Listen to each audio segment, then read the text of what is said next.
Faraday, a mediados del siglo XIX, mostró que un campo magnético variable es capaz de inducir una corriente eléctrica en un circuito.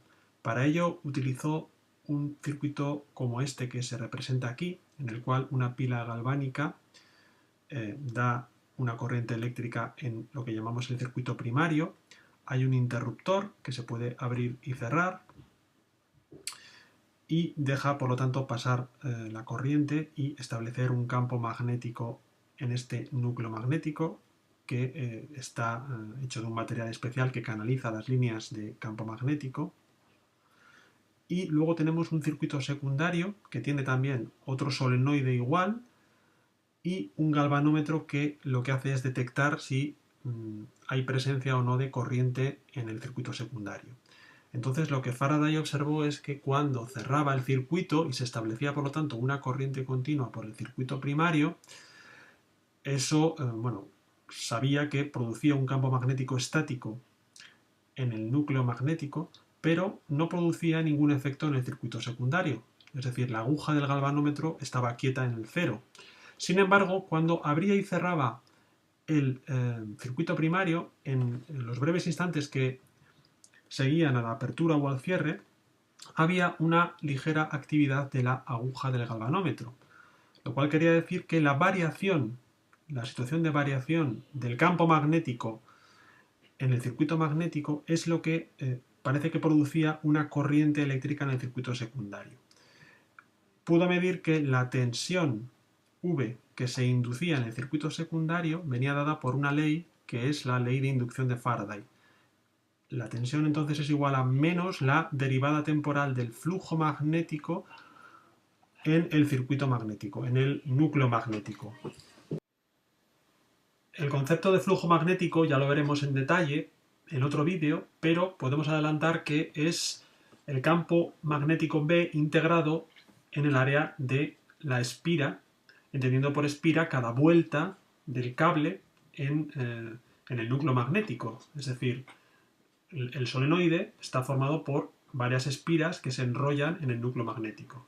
Entonces, el campo magnético B que se produce por el paso de la corriente por el solenoide crea este flujo magnético al atravesar las espiras y entonces este flujo magnético, al variar en el tiempo, es lo que induce la tensión o voltaje en el circuito secundario. Esta expresión es lo que se conoce como ley de inducción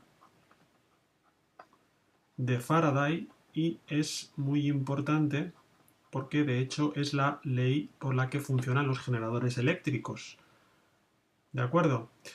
Bien, veremos que hay una de las ecuaciones de Maxwell que de hecho se corresponde con esta ley más adelante.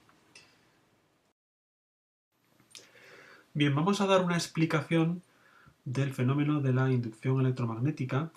Esta explicación va a ser sencilla. Más adelante, en el vídeo dedicado a la ecuación del rotacional del campo eléctrico, vamos a dar una explicación más profunda y más fundamental. Entonces, vamos a suponer que tenemos una espira como esta. La he dibujado con una forma rectangular para verla mejor en perspectiva. Y vamos a suponer que existe un campo magnético que la atraviesa. Este campo magnético puede estar creado por un imán como este, de forma que estas flechas de aquí simbolizan el campo magnético que atravesará la espira, ¿de acuerdo? De forma que en cada punto de la superficie de la espira el campo magnético, pues tendrá un valor y una cierta orientación. Entonces vamos a considerar, pues por ejemplo, en este pequeño elemento de superficie de la espira, que el campo magnético tenga una dirección como esta, ¿de acuerdo? Y para este elemento de la espira, el vector elemento de superficie orientada sería hacia arriba, sería, en este caso, si la espira está en el plano horizontal, pues sería hacia arriba, y este elemento de superficie orientada de la espira representa el diferencial de superficie con carácter vectorial y sería con una orientación perpendicular a la superficie. ¿De acuerdo? Bien, entonces, si la situación es estática, el flujo phi del campo magnético en la superficie de la espira es constante, es un valor fijo en el tiempo. Ese flujo viene dado por la integral en toda el área de la espira del producto del campo magnético en cada punto de la superficie, el producto escalar, ¿verdad?, por el elemento diferencial de superficie orientada ds.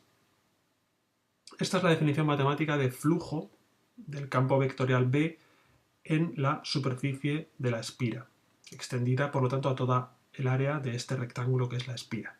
Y como digo, este valor de phi es un valor fijo en el tiempo porque en esta situación inicial que hemos representado, el imán y la espira están quietos uno respecto al otro y por lo tanto el flujo es constante, no hay ninguna variación en el tiempo. En esta situación entonces no se induciría una corriente eléctrica en la espira, no aparecería entre los dos extremos de la espira que están aquí, no aparecería una tensión, un voltaje entre esos dos puntos. Ahora vamos a suponer que el imán comienza a moverse verticalmente, por ejemplo, en el sentido de acercarse a la espira. Empezamos a mover el imán hacia arriba, según esta flecha, y comienza a moverse respecto a la espira, de manera que el campo B comienza a ser más intenso a medida que acercamos el imán. Bueno, pues en esa situación ya tenemos un flujo que va a ir variando en el tiempo, es decir, phi ya no va a ser constante, sino que va a tener una cierta variación en el tiempo, va a ir creciendo, porque el valor de B en cada punto de la superficie de la espira va a ir creciendo al acercarse más el imán. Entonces, en esta situación, tenemos que sí que aparece una tensión entre los dos extremos de la espira.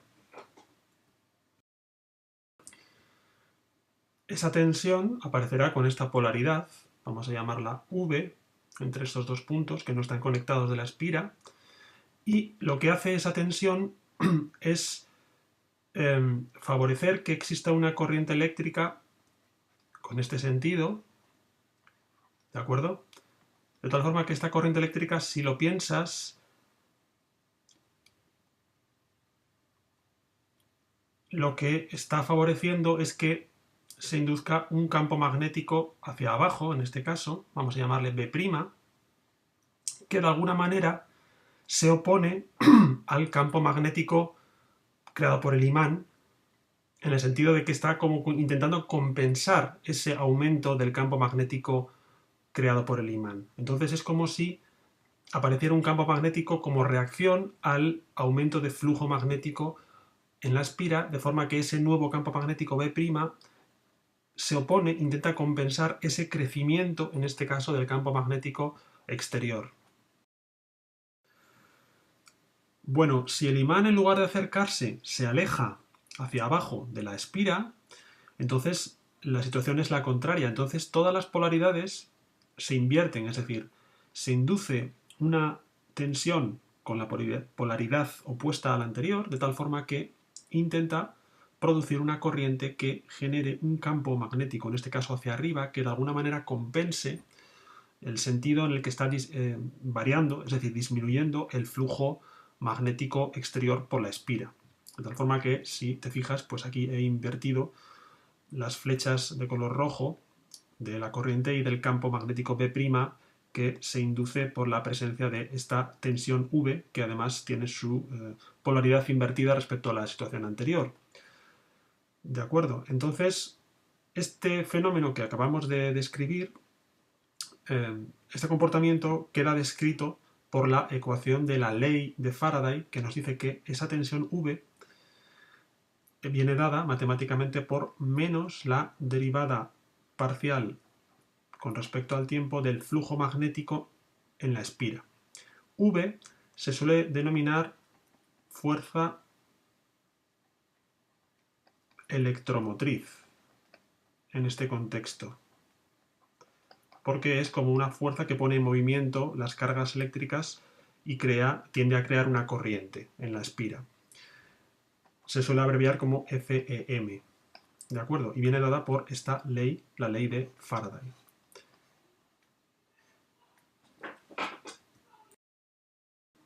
Entonces insisto en que V es distinta de 0 solamente mientras existe una variación temporal del flujo en la espira, es decir, en este caso, en el caso que he descrito del imán moviéndose, mientras el imán está moviéndose relativamente a la espira. Cuando la situación es estática y el campo magnético a través de la espira es estático, como he dicho antes, V es 0 porque la derivada temporal del flujo será 0. Bueno, esto lo hemos visto para una espira individual. Yo puedo conectar varias espiras en serie, de tal forma que el flujo a través del conjunto de espiras será igual a la suma de los flujos por cada espira individual. Y también tendremos que cuando repitamos el experimento de la inducción electromagnética en esta situación, la tensión total que se va a inducir entre los extremos de la primera y la última espira va a ser igual a n veces la tensión individual en cada espira, porque estamos acumulando, estamos multiplicando el efecto. De esa misma manera, entonces podemos decir que la fuerza electromotriz vendrá dada por menos n veces la derivada temporal del flujo en una sola espira, donde n es el número de espiras conectadas. Bien, entonces n espiras conectadas de esta forma forman lo que llamamos un solenoide. Y aquí he reemplazado el imán de la situación anterior por lo que llamamos un electroimán, es decir, un solenoide que está conectado a un circuito eléctrico, a una pila galvánica, como en el experimento de Faraday, y tenemos aquí un interruptor. Bueno, pues esta es la situación del experimento de Faraday. De tal manera que el campo magnético, cuando cerramos el circuito de este solenoide, que es el circuito primario, el campo magnético será constante mientras mantengamos cerrado el interruptor. Pero cuando cerramos y cuando después de un tiempo abrimos el interruptor en el circuito primario, se produce un pequeño intervalo de tiempo en el cual el campo magnético se está estableciendo después de cerrar o se está extinguiendo justo después de abrir. Y entonces es en esos intervalos de tiempo cuando el flujo a través del solenoide del circuito secundario es variable en el tiempo. ¿De acuerdo? Y entonces es precisamente en esos intervalos de tiempo cuando Faraday detectaba actividad eléctrica, tensión inducida en el circuito secundario. Este fenómeno está en la base del funcionamiento de los transformadores eléctricos, que como sabemos son un elemento muy importante en ingeniería eléctrica.